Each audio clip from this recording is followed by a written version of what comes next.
and welcome to Australia. Almost accidentally said a wet Australia, but it is going to be a dry race for race 1 of round 2 World Supers, Bathurst then. And after a dose of change at Interlagos, perhaps we are back to reality. I suppose the circuit does favour them. Rear-wheel drive at the front of the field, and that's including the Liuzzi BMW qualifying 5th on the grid as well. I suppose the mid-pack is a bit more shuffled than normal, but having made the journey from Interlagos, alongside me is Michael Swinnerton. Good afternoon. Good afternoon indeed. And we expect to see more of the same as it was for last season then. Yeah, potentially. It's interesting to see that the two Renaults have qualified 13th and 14th because, of course, last year they blocked out both races in a very dominant fashion. So it'll be interesting to see if they can get through the traffic and move their way to the front, or whether they're going to be on the struggle bus. It depends on what they've done with the setup of those cars. I think they're going to be the interesting ones to look for, whether they go forwards, go backwards, or stay where they are. So can Nico Wirtz, having got his first win this season early on, as has Nicky Lammers with his first win at Interlagos, you can see him on row number 4 there, gain on that, capitalise on that by the end of the weekend. We shall see with the lights going out shortly. Off they go then. A stagnant start from Ingram then in the Volvo P6 as he's fallen to 8th already. 2x2 for the works teams. Just the misnomer of Liuzzi's BMW ahead of the 2x2 of the Hondas then. The surge, up the mountain they go. Yeah, it almost looked like Ingram almost stalled on that race start, but he's going. He is there in 8th place as we go through Griffin's Bend for the first time and up into the mountain section of the track. Liuzzi already on the defensive from the two Hondas, it looks like. A fantastic start from Michele Zanardi then, almost ahead by the right-hander, but through the cutting they go, and he is ahead. He's ahead just about, almost. But he's not clear. There he is, now he goes. So Liuzzi now sandwiched between the two Hondas.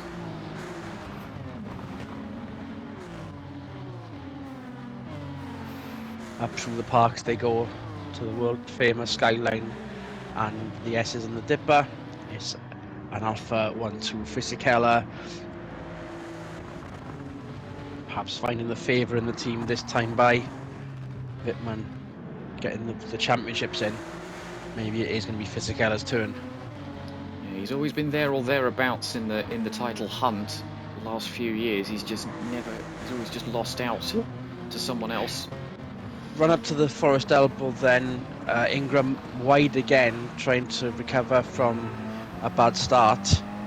Here's on Bob Bianchi then. Ekstrom ahead with a Tamiya right behind him that we can't see. There we go. Ekstrom having a solidly okay day. Challenging Dumas for 11th place. We know the Volvo's got good straight line speed. There he goes. Nice and simple for that one. He's now got Zhao Cheng in front of him. They'll go. Oh, that was almost 3 wide into the chase. Ooh, that could have been much more disastrous. But Bianchi seriously closed up on everyone in the brakes. Ekstrom already passed Cheng, so he's picking off privateers nice and quickly. But there goes Cheng back down the inside. Oh, we're 3 wide for Murray's. There's the aggression. We expected it. I think Ekstrom's faster than the two cars in front. He just can't physically find space to get past. You're going to have to push the Alpha past the Toyota, mate. 3 wide into the hell corner. Blimey. 3rd, 4th and 5th is the BMW. Kubica being 3rd, and this is obviously table turning moment from Interlagos, where they perhaps had their worst weekend on record. Yeah, failing to score any points. Ekstrom now moving his way past the privateers up into 9th, but down the inside went Bianchi's McGann then. Vert is also in close attendance. Yeah, those two have moved one through the race traffic already. very quickly, as I suspected. Oh, damage! Vert's That's just going to be digged the damage. wall. Ahead of both of the DHL Alphas then. Who have once again qualified well, but starting to move backwards. They apparently have picked up that role from Honda. Bianchi now already looking to get past Ekstrom and get on up into the upper echelons of the top 10. Not to mention Ford being very nondescript, aren't you, having done so well at Interlagos as well. Maybe they swap places with the two BMWs. There's Bianchi then through the S's ahead of Ekstrom, gap to Ingham, but then again, back from the outside. lack of momentum. Surprised by that. We've seen the Renaults do that time and time again. They get a good run into the dipper and then just slam on the brakes for some reason, undoing all their hard work. Learned by now, surely. So Bianchi with the gain after exit of Forest elbow. Here's the world famous chase. Conrad straight into the chase at the end of it. Got that one. Bianchi has got the slipstream. It looks like Ekstrom might have the straight line speed. I think the Renault is better on its brakes though, so Bianchi might just send it into the chase. He has a look, he has a send. What's happened? And he makes it stick. What a move indeed. And here comes Will Vert for good measure. That.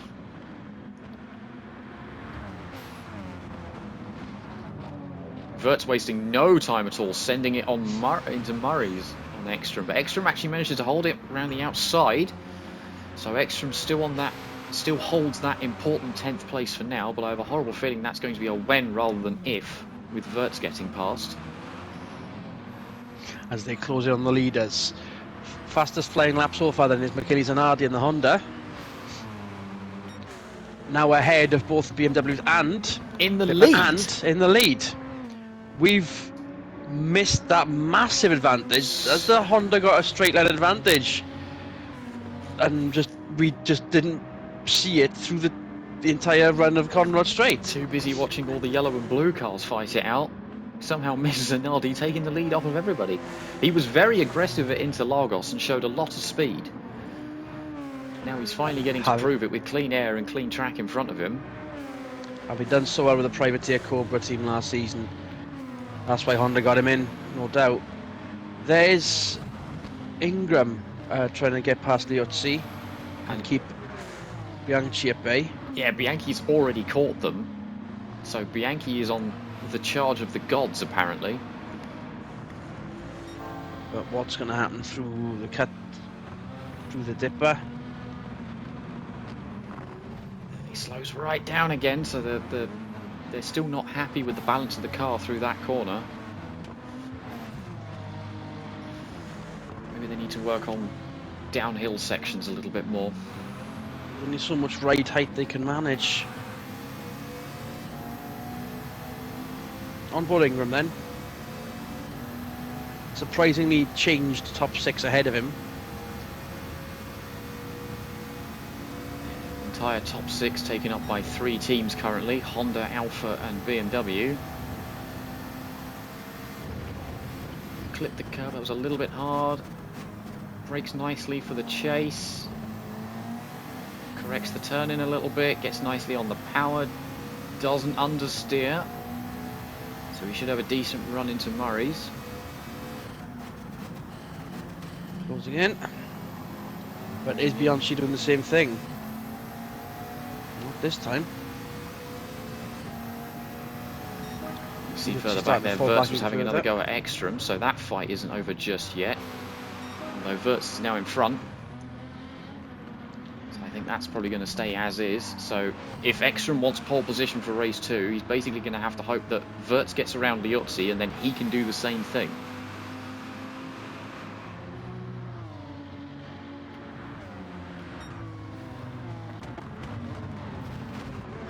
Lammers now moving up the order on the rear-wheel drive cars. He's got one. He's going to have a go at the next BMW in line.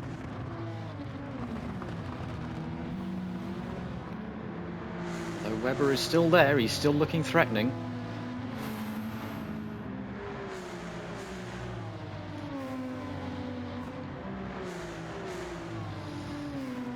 Got a bit of space there, as we see Ingram now having to defend from Bianchi.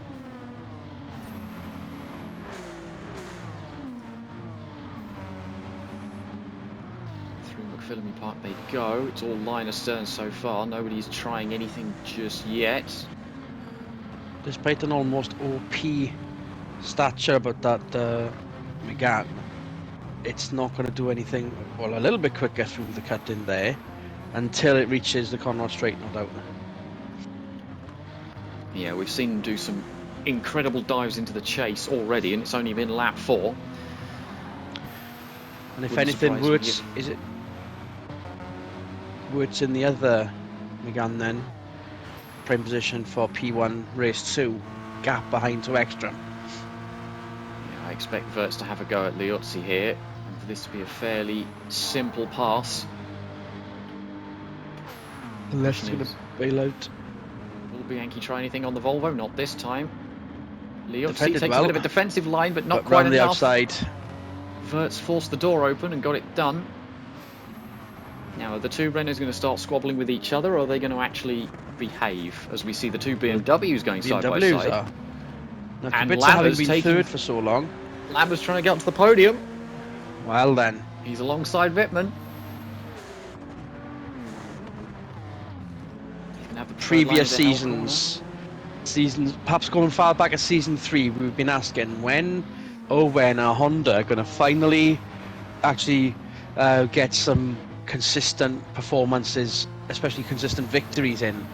This might, dare I say it, because it could, I mean, Renault scripting pending, they're in a very strong position to do justice to that car once and for all. Yeah, Zanardi's got himself a decent lead.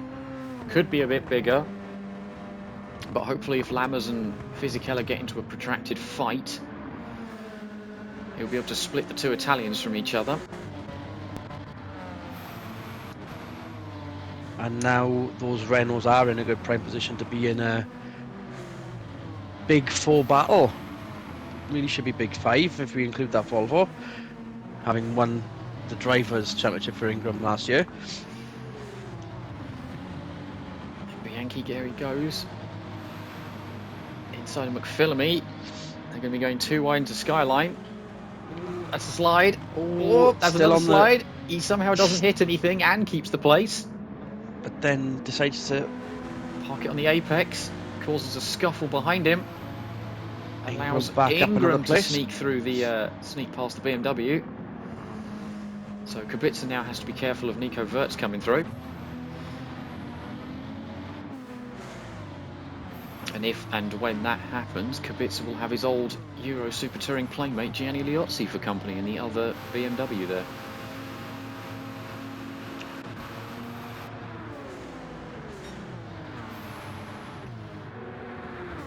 Meanwhile, battle for the lead. Lammers has got past Fisichella, and it's a 3-car pile-up for the front. Zanardi has backed everybody up. Lammers now ahead. Honda 1-2, but will it be Honda 1-2 for long? Yeah, they need to not fight each other and start just clicking off laps like it's a qualifying session. And hope that everybody else... Bianchi up to 5th.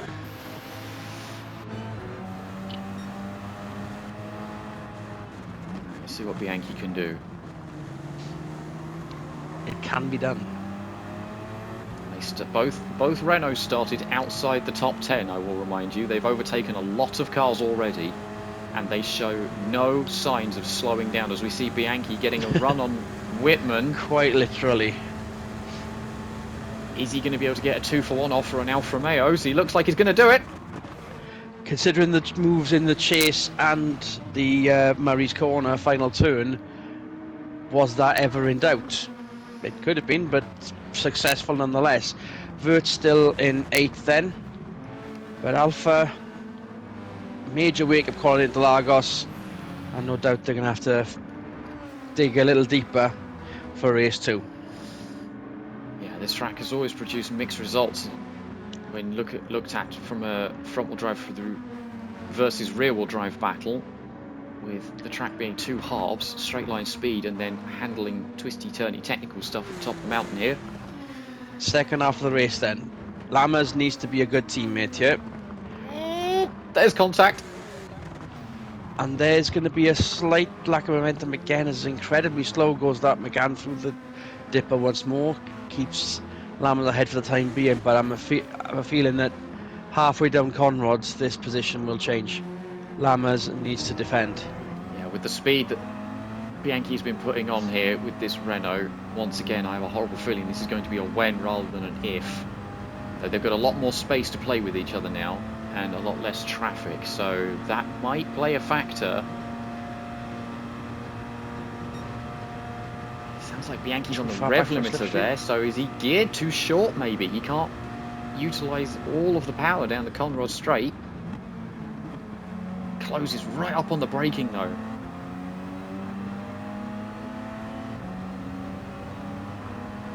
Is he going to send it from this far back into Murray's? Oh my god, he is! Yes, he is. And up to P2, Lammers could easily have been warned about that. Was he? We'll never know, but that was a bit of tiredness perhaps from Lammers. Well, you say tiredness, I'd say good spatial awareness for not just blindly turning into the corner and then being surprised that there's a Renault there. Yes, he could have done a bit more to defend, but that could have ended up in a big accident.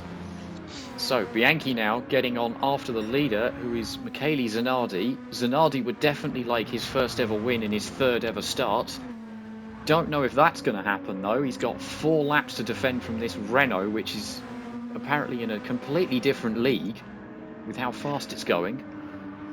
Proof of that is Wurtz, P7, but fastest lap. Yeah, by a whole second as well. So, through the top of the mountain once more. Yeah. Definite when, not if about this, but up the mountain, maybe not. Conrod, most likely. It just depends on how spectacular Bianchi wants to make this move. As a look at McPhillamy, he's just feeling Zanardi's rear view mirrors right now, just letting him know he is there and he is pretty much everywhere. Oh, that was cleaner. But then, as before, mm-hmm. How it defies logic. You'd think they would have. Yeah, I think trying to roll the car through the centre of that corner just causes a lot of unwanted oversteer at just the wrong moment, which is why they're just dabbing on the brakes there. But no matter.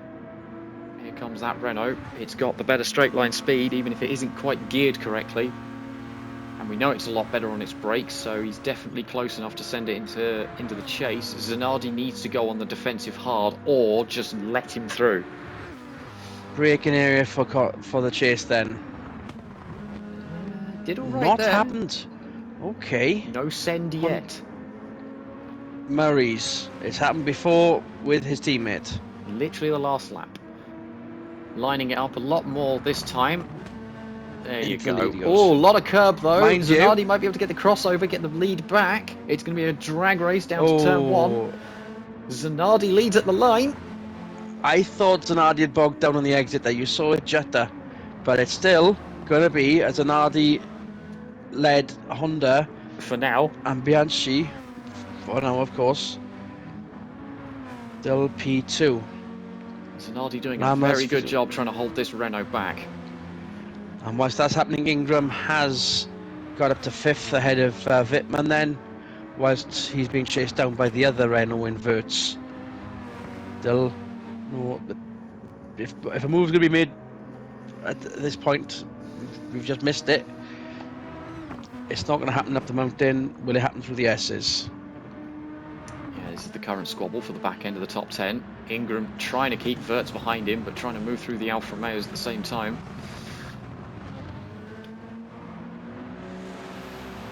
I think they're going to continue to trip over each other. And unfortunately, the BMWs have just fallen out of this fight and backwards and aren't really in it anymore. Kubica's still in 8th. Webber is presumably in the top 10 somewhere. So clinging on to the top 8 then, with Kubica and think he tries the send at Skyline again, and once again loses it through the dipper. Are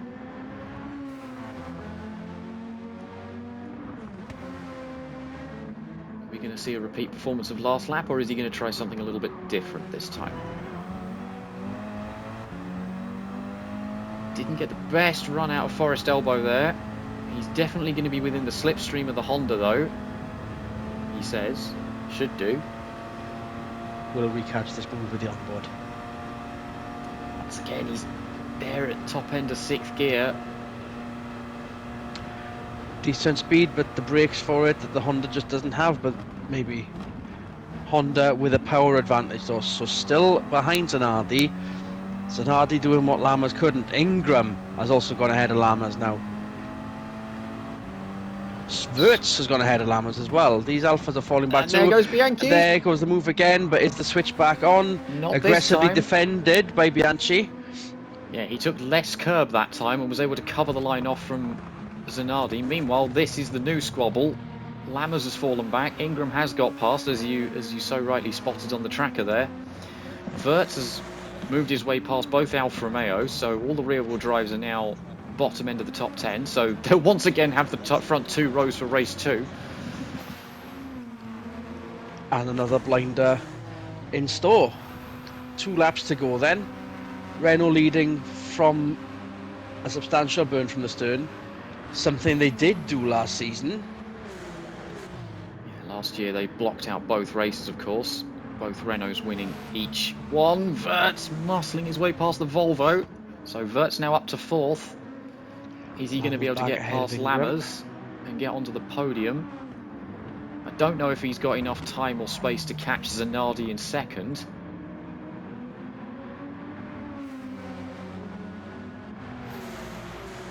And if I saw correctly there, I think Ingram just completely missed his braking point for the cut-in and went round the outside, nearly scraping the wall. So that's given Wirtz a lot of breathing room. Most Kubica clings on to 8th. Jamie Webber's doing a decent teammate-style job in P9, and so is Liuzzi in the 3rd of those BMWs, making the privateer project getting its money's worth as Ekstrom tries to knock on the door of the top 10 and that pole for race 2.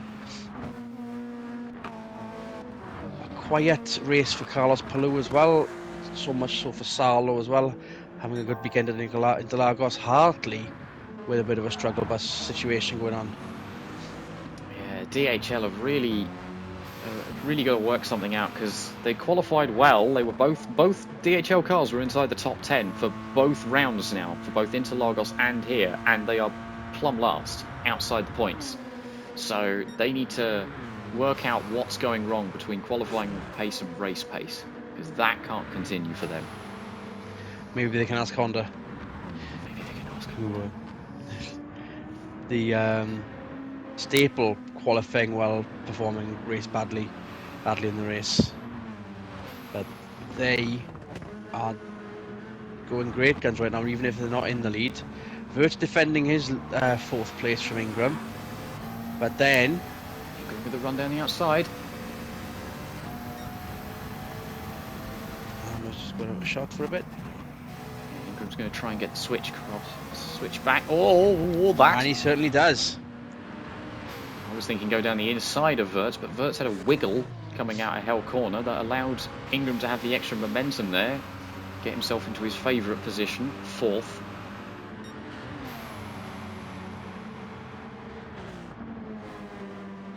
But then here comes Wirtz again, braking well for Quarry Bend. One more time around the mountain. If Wirtz wants to get on the podium, he's going to have to get a wriggle on through this section and really nail it to try and catch the Honda, to potentially have a move into the chase, or Murray's, and really be spectacular about it, which looks like he's doing so far. Or he can just try and pass him here. That's don't know about that. There comes aggression Ingram. didn't pay off, because yes, and Ingram podium hopes earlier in the race. Lammers defending that honour. And there goes Ingram. There goes Ingram. Taking 3rd. got around the both of them. So it looks as if Bianchi is gone, because Zanardi just taking the turn that Ingram's approaching now. That Renault was like dynamite today, and it would take a cruel miracle now for that Bianchi-driven Megane not to win this race. I think Wirtz is a little bit too far back to try and regain any of those positions, but we've seen crazy ascents from both Renaults so far this race. Maybe not this turn, but right at the end, Murray's. Well then, here's something we didn't expect, but will we expect it again?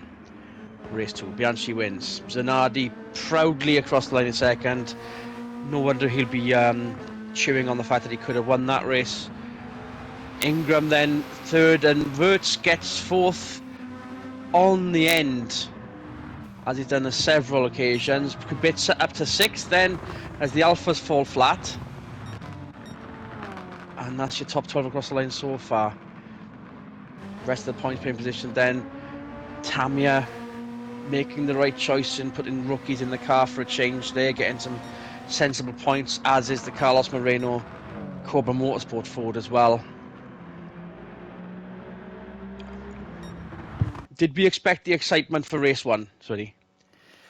I mean, it's Bathurst. It always provides something. And I did warn everybody about the Renaults being so far back, given their previous performances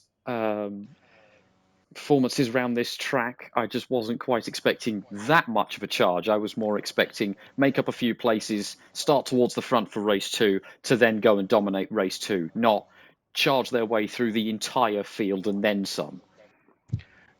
So we might be expecting a double. If they've done well in race 1 to get that high up, they're only P10 and P7 for race 2. So we shall have to anticipate that for the time being, and we'll see it with you next time by. On behalf of Michael Swinnerton, Adrian Michael Reese here. See you soon. Good racing, everyone.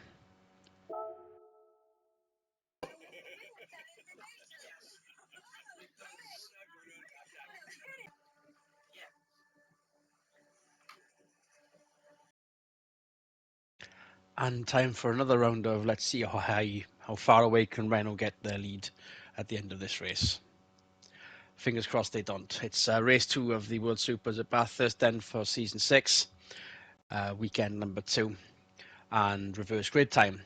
Ekstrom managing to nab pole position by finishing 10th, and the rear-wheel drive cars are at the front to a degree, but then will those Renaults in P7 and P9 get their advantage, or P7, P10 rather, get their advantage, get their way, as it were? And another thing to notice is how poorly performing the DHL cars were. This is perhaps the first weekend, maybe not including Interlagos, where they have been incredibly poor. They are right at the back. Will they be able to get something out of this weekend, even if it means just getting a single solitary point? Alongside me, Michael Swinnerton. Fairly subdued break. All the excitement and just everyone wanting perhaps to have a rest from it all before they go again. Yeah, a little bit. There's definitely a lot of head scratching going around in various parts of the paddock, both with teams that finished up front, teams that finished in the middle, and teams that finished at the back as to what on earth happened there. So we'll have to see if anybody has an answer for Renault this time round. We'll soon see. But will the Volvo defend the lead going to turn one? We doubt it. And there it goes. Webber, Australian fans will be happy with that. He's now in the lead. And the second of the worst BMWs defended by Ekstrom, then still managing to get P4. And there's Nicky Lammers trying to get his second win early on as well. One of the Renaults did tend to fall back a little, but Nico Wirtz is still P7 then, going ahead of Kubica before Quarry Bend. Webber leads Ekstrom and Wittmann. And there's Lammers. Yeah, fairly frantic but clean start by everybody. Some people losing out, some people gaining. As we see, Wirtz Wirtz is beginning the charge already, wasting no time, getting around the outside of Fisichella at the cut-in. That's incredible.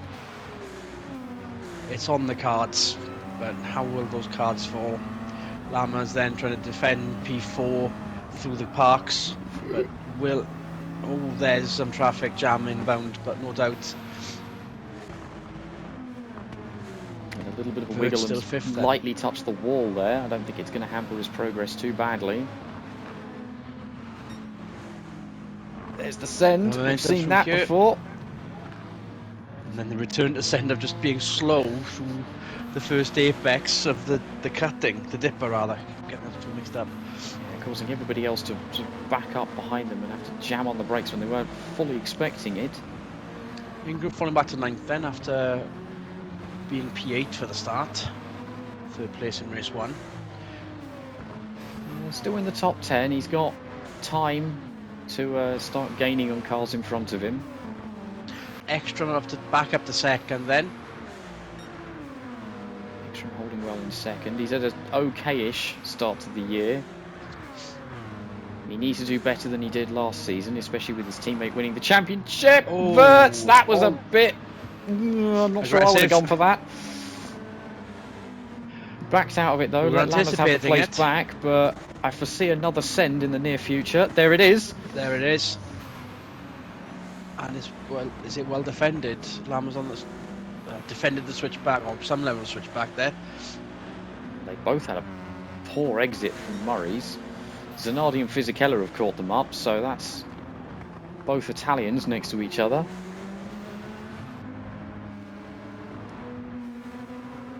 And now Wirtz already up to 4th. Only 3 cars in front of him.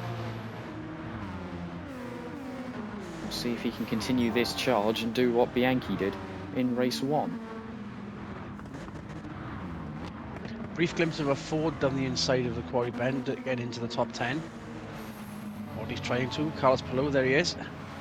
Currently in 10th, but Henri Bianchi is behind him. It's not what I want to see in my rearview mirrors. Especially from the outside of the cut-in. Not happening there, of course. We'll see if Bianchi tries any theatrics over the top of the mountain. Almost preparing to there, but he saw the momentum of the Ford. Quite enough space to get around there. Palou doing a good job of positioning his car in just the right way that Bianchi can't squeeze away past. But there he goes. Will he keep the place at the dipper, or will he brake? And there goes Palou right around the outside again. Oh, no, okay, there we go. It's a very bizarre Achilles heel to have amongst all of the other bits that the Renault is good at.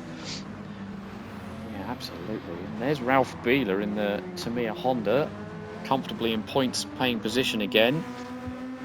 Getting to watch all of this. I don't know if he's quite going to have the speed to join in, but he can at least watch and potentially take notes.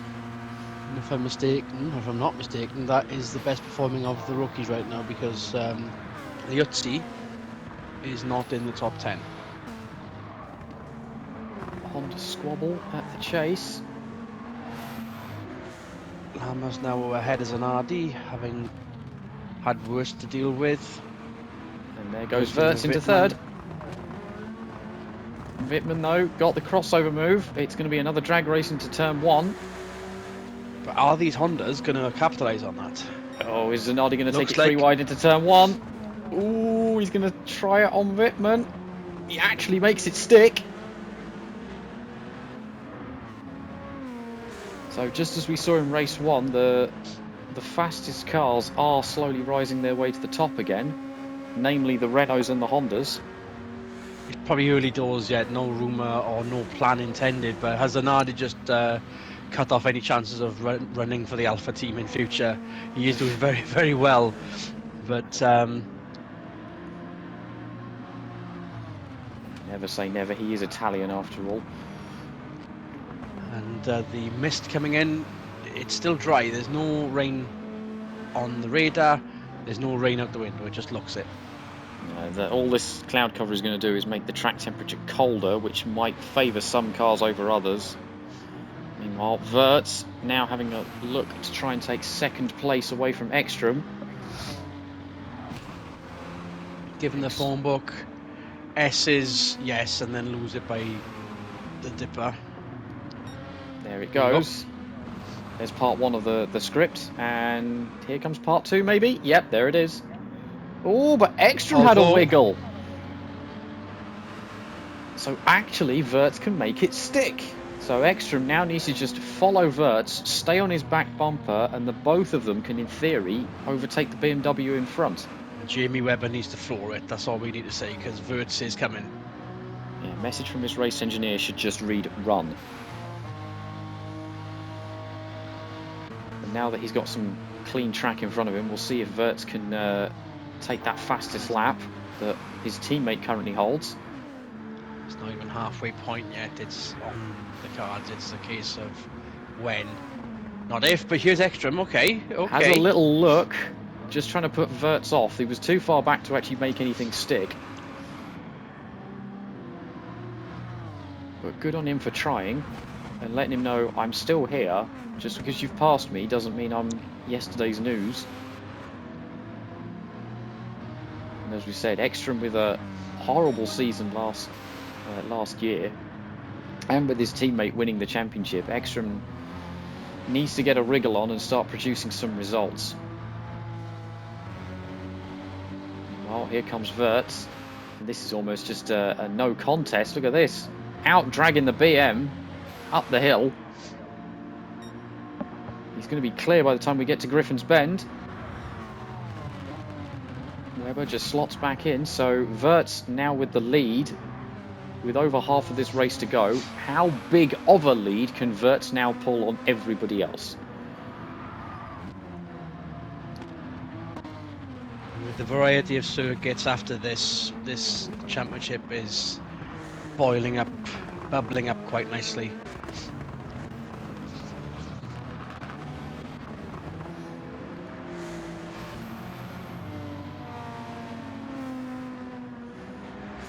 Meanwhile, back after the top 10, Bianchi's got his way past Palou and Kubica. Next on his hit list is Ingram and Fisichella. With them being close, move at the S's might not be achievable. But sillier things have happened. Sillier things have indeed happened. Okay, yeah, Ingram has a look at Fisichella, blocks off the Renault, and that's allowed Kubica to sneak back in front. So that was nicely opportunistic. Don't know how long that's going to hold for though, given we've already seen the difference in straight line speed between this M4 and that Megane with the other two cars on the previous lap. Bianchi changing sides. There he goes. They're now too wide. Echoes of Wirtz on Webber then, but different part of the track. Can Kubica hold it? The BMW is one of the best cars on its brakes, but not that time. He's still there, just very clean and tidy. Not quite. There we go. Bianchi takes the spot back.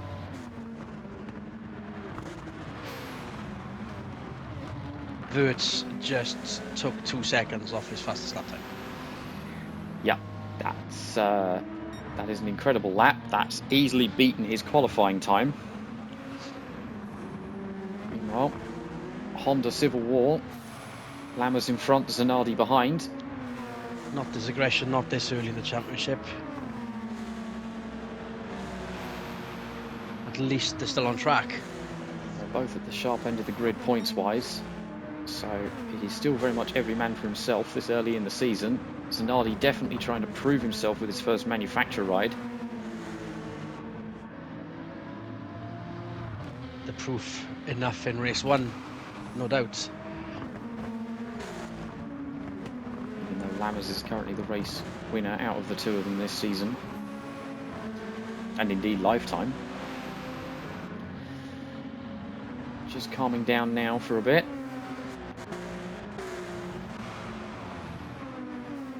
cars lining up behind them now. A lively Starting Bianchi to close in. on the way up through Reed Park there. McPherney coming up. Now everybody is starting to get on the back of Ekstrom, so Ekstrom's struggling slightly with the handling of his car, maybe.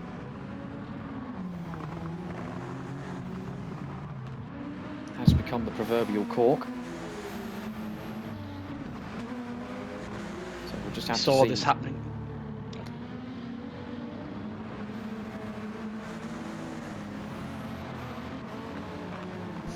Saw this happening a lot with the Willow Springs race in the American Championship where we were last weekend. Yeah, one cork allowing for a lot of cars to start tripping over each other and squabbling for positions. Ingram has a run on Fisichella. Will he be able to hold that one into the chase? Will Fisichella get him back? He's already clear. He's going to get the move done. Misses the apex entirely, but still gets it done.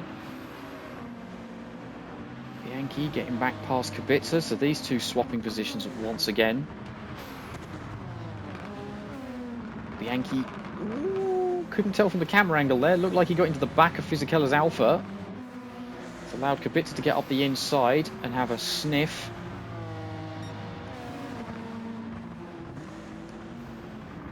There goes Bianchi, better on the brakes this time by. Can he out-drag Fisichella up to Griffin's Bend? Second half of the race. Where is Ingram going? Not sure what that was in aid of. Won't need to cool the tyres down that much. Or smear them in mud.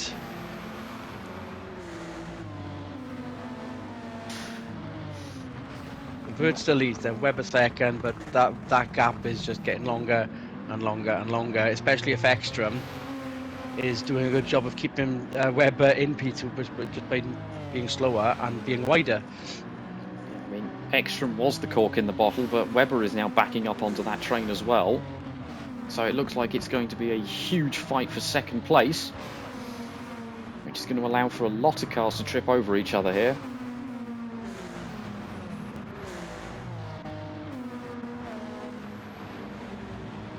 Can Bianchi work his way through all of this traffic? Not in these couple of turns he won't, because his teammate is long gone and making Bianchi look a little bit silly, even sillier having fallen back behind Kubica once again. 2 spots in one corner there, so yeah, once again that Renault Achilles heel proving to be more difficult to manage this time by, not getting through the traffic like they did in race 1. I'm wondering if the cooler track temperatures have got something to do with that. Whilst that's happening, Biela in the Tamiya was very close to Bianchi then. The Renault Power showing its hand this time by. Yeah, Biela's got himself past Palou. Sarlo has now got himself into the points and is in the back end of this train. So a solidly okay day for Ford, but not what they need when every other manufacturer is definitively in front of them with both cars. Now this is where it could get nasty, because Webber is definitely holding up Ekstrom. Those two Hondas have been almost aggressive with each other. Ekstrom with the power, with the potential move then, not making the locals happy at all. Webber down to third. But crucially, that's very important for Ekstrom's confidence and self-esteem driving that car. Like, yes, it does have speed. Yes, you can do good work with it. You just need to get your head on straight. You don't have to be dithering about outside the top 10 every single race. Now the question is, can he start pulling away from Webber and let Webber play with the 2 Hondas behind him? Or is the fight for second place not over? Dare I say, could he catch Wurz? But then Webber's had a bit of a wake-up call because of that Volvo getting ahead.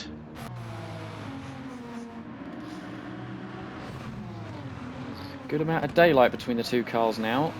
Looks like Webber closes up there through McPhillamy. It's very much a 6 of one, half a dozen of the other, where one car is faster around one corner and then the other car is quicker at the next complex. I think Ekstrom might be able to start pulling away though, given the differences in straight line speed down the Comrod straight. And the Hondas are right there, able to slipstream off of the two cars in front. So we'll see if Zanardi can do anything about this. Ingram hitting the wall on the exit of Forest Elbow there. Easily done, unfortunately. Meanwhile, as I thought, Zanardi with a run on Webber. Ekstrom able to pull away a little bit. The BMW not the best thing in a straight line. Zanardi had a wiggle on going into the chase, but still clears him. Very impressive. I didn't think that move was on. No, neither did I. So Webber has lost 2 spots in 1 lap. Oh, is that going to be 3? Give me a third in a row. Lama's down the inside at Marais. Locals definitely not happy with how far this Australian's falling down the tree. And neither are a certain set of Bavarian engineers.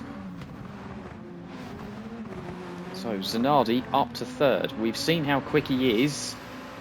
He's now got a Volvo in front of him. So despite Renault's dominance this weekend, Honda could have ended this weekend very strong with 2 of their cars higher up than Renault, this particular race at least. Yeah, Honda have, I mean, both cars, you know, top 10, both cars top 5. That's a lot of points going their way.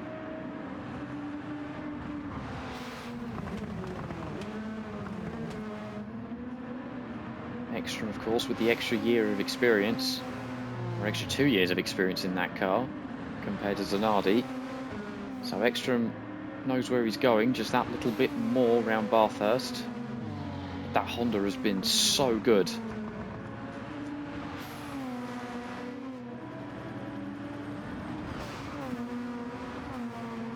Although Zanardi not doing anything particularly aggressive for now, as we saw him do at Interlagos.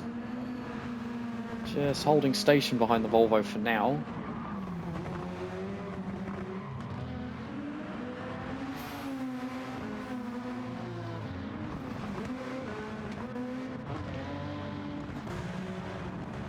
Ingram having a little look at Wittmann. And there's Bianchi right behind him. P8 strong points then, and strong enough momentum perhaps to get ahead of Ingram by or before the chase. Difference. Ingram with a little wiggle to say, yeah, all right, but you can have the position, but I'm not too happy about it. Here comes Ingram back again. Yep. Oh, Bianchi, that back very end. much a wobble on. Will that have scuppered him for Murray's? Try to do the same move. We'll see. That was good positional play from Ingram, as it were, causing the Renault to get unstable. Too further back then. Ingram closing on Wittmann.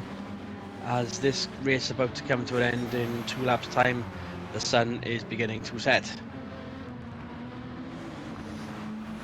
Bianchi's got 2 more laps to get around all these cars, which he knows he's quicker than, because he's already proved it in race 1. He just hasn't really found the opportunity to do so. And despite everything, Ekstrom has pulled a little bit of a gap on the 2 Hondas. Lammers has joined his teammate for good measure. Will Lammers be a good teammate and try to push Zanardi past the Volvo, or are they going to start having a little civil war again?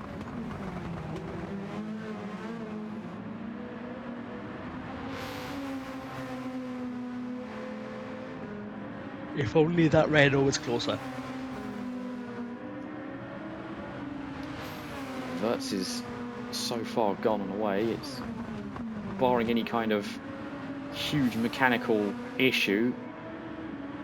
He's essentially guaranteed the race win and fastest lap here.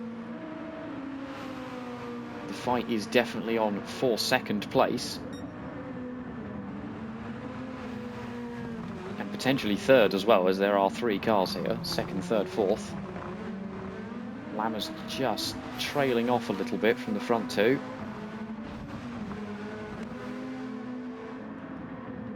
I think the Volvo has a little bit more straight line speed, which is just saving Ekstrom right now from a potential dive from Zanardi.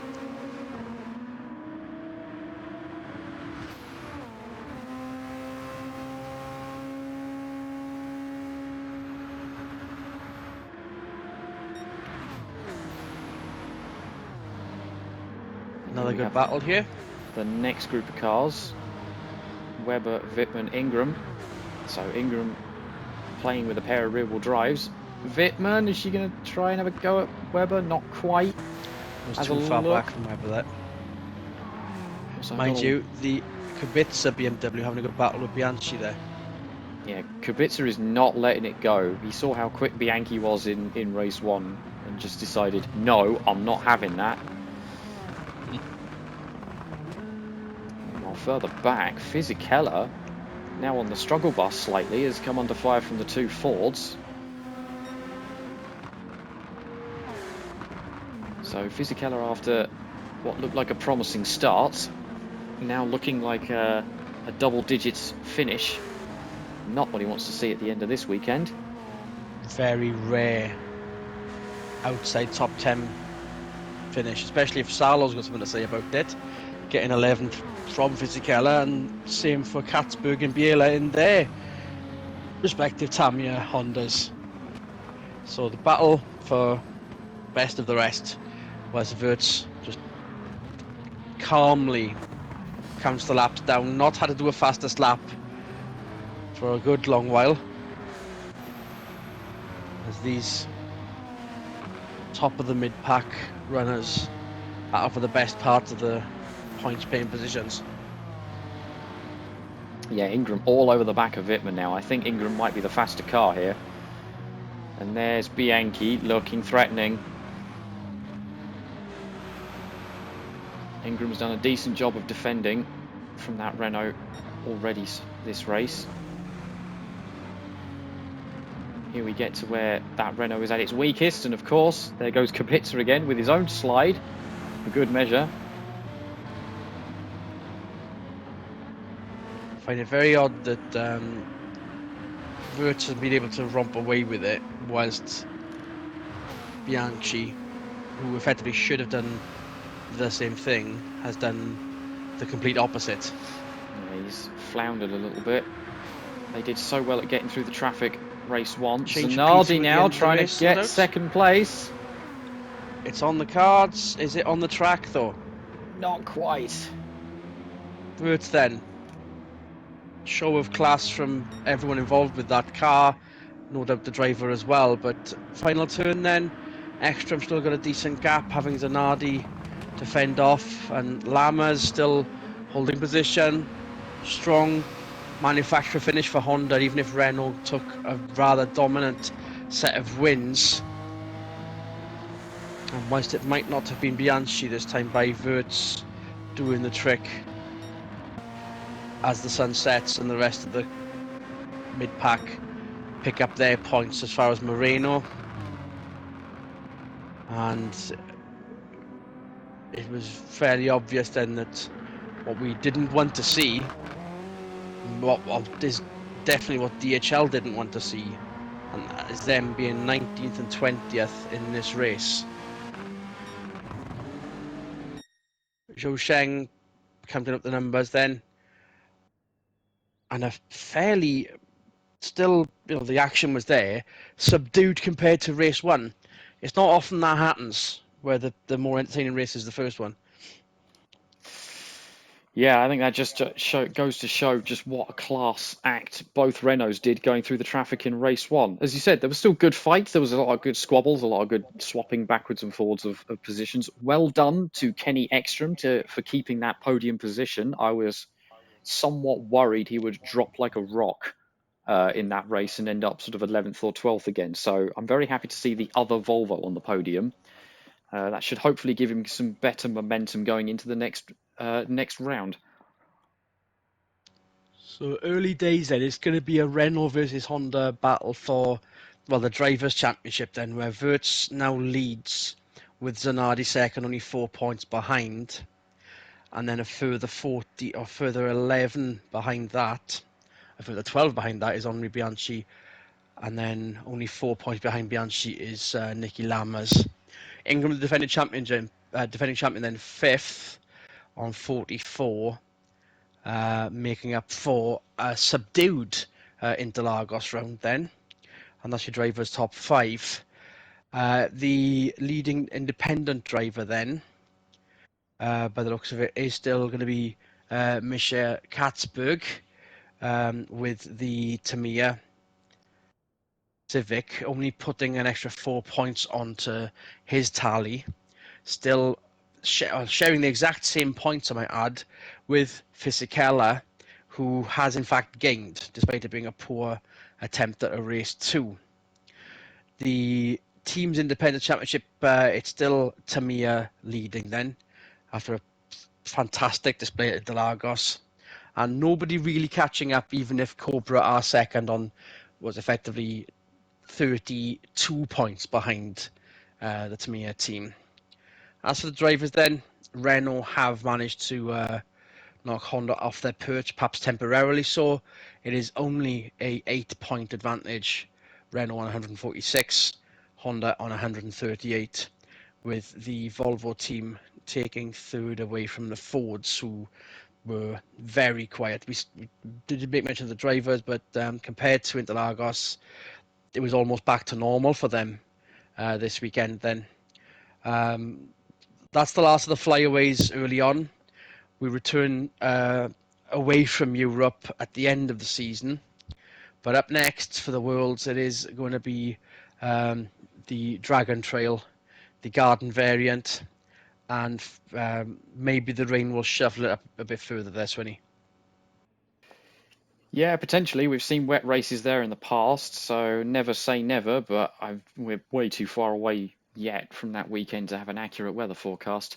It'll be interesting to see, of course, because that's going to be the first more tight, twisty technical circuits. That's going to be the first track that favours a rear-wheel drive car, so we'll have to see if BMW or Alfa Romeo can start reasserting themselves at the top of the grid, which is something they've struggled to do so far this season. And the same can be said for the DHL team. That's a surprisingly poor showing from them, even if they're not, even if they're meant to be the best of the privateers. We've seen BMW in that position before. We'll see what pans out for the future when we head back to Europe.